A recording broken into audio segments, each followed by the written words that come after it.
Good day mga boss, alam nyo ba na itong SMB ay namimiligro ngayon? Ang kanilang kartada 5 win and 5 losses. Dalawa na yung natitiro nilang mga laban at mabibigat po yung kanilang makakalaban. At yung pangsiyam ay ang Terra Permajip na kung saan ang kanilang record ay 4 win and 6 losses na po pwede pa pong humabol po para sa number 8 spot. Kaya nga po, namimiligro nga ngayon itong Barangay Ginebra, rather itong San Miguel Bermen. At alam nyo ba, isa sa problema nga ngayon nitong San Miguel Bermen sa kanilang kartadang 5 win and 5 losses ay malangyang performance po ng kanilang import na si Benny Boatwright. Inamin mismo ni Coach Leo Austria na itong si Benny Boatwright ay talagang hindi talaga na ibibigay yung kanilang pangangailangan. Sa unang game, nakita pa nila na okay pa, pero unti-unting lumalamya po ang kanyang performance. Nakita talaga yon ng mabuti at inamin mismo ni Coach Leo Austria ang kanilang nakikita kay Benny Boatwright. Nakita nila yung pagkakaiba yun ng Benny Boatwright noong unang naglaro at nakakuha ng kampiyonato para sa SMB. At ngayon, sa pagbabalik muli ni Benny Boatwright sa nakaraan 3 taon sa San Miguel Bermen ay iba na po. Unang-una ay nagkaroon po siya ng ACL injury. Nakita naman po natin karamihan sa mga player na nagkaroon ng injury ay takot na takot pang talagang ibigay ang kanilang 100 performance or merong pangamba sa kanilang isip na hindi na ito todo ang kanilang performance.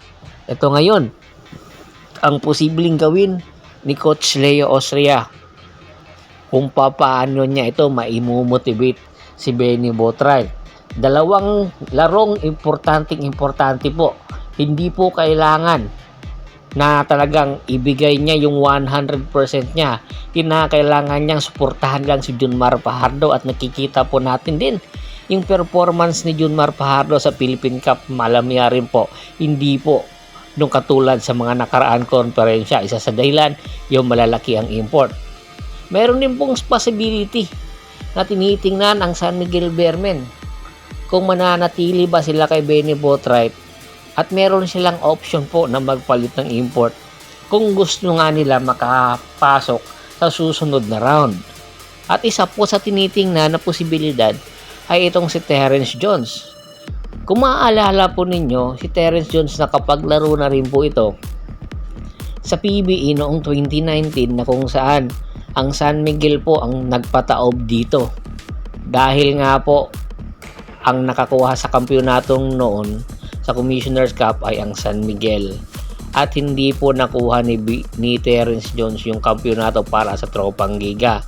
Pero ngayon, malaki po ang posibilidad na kakailanganin po nila itong si Terrence Jones para po sa San Miguel Berna.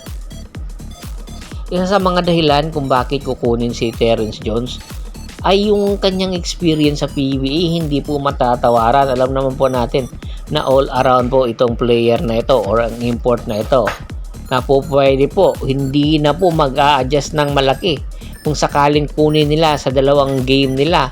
Pero huli na po, kung sa huling dalawang game kukunin nila, paano na lang kung matalo sila next game at magiging kartada nila magiging 5-6 at manalo yung Terra Perma.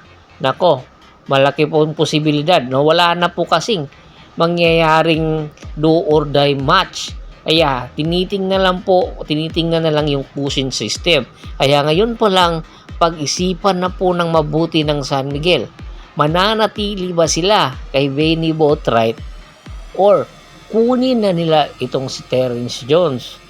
Ang tanong, itong si Terrence Jones ba ay fit na fit ngayon sa kanyang pangangatawan? Baka naman na matagal din itong natingga.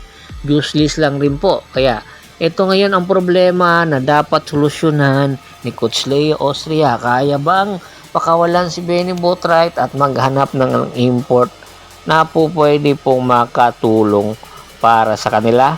Komento na po sa baba ng video at pag-usapan po natin yan. Once again, this is Percival Montero at your service. Don't forget to subscribe my sports channel at don't forget to click the notification bell button para nga po maging updated palagi sa kwentuhan.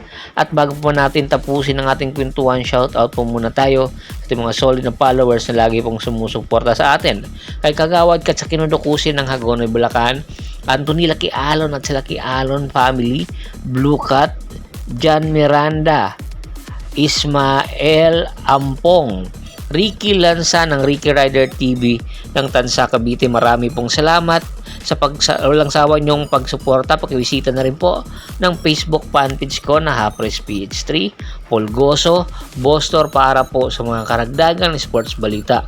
Hanggang sa muling kwentuhan, maraming salamat po.